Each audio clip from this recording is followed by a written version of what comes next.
Hi everyone, in front of me I've got Google Pixel 8 and let me share with you how to allow unknown sources on this device.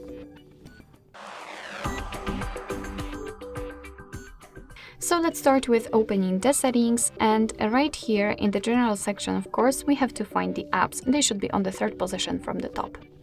Now let's scroll down to find special app access, and here let's localize the option install unknown apps.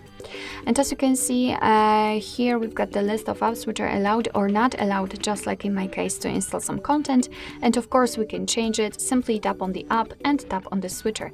And after clicking back, you can see that from now on the Chrome is allowed to install unknown apps. Of course, it works the same with all other options.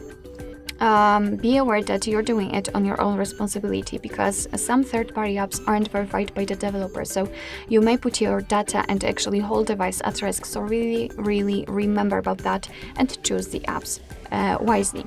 Of course, you can always remove previously granted permissions. Simply tap on the app and then tap on the switcher. And after getting back, the Chrome is again not allowed to install anything.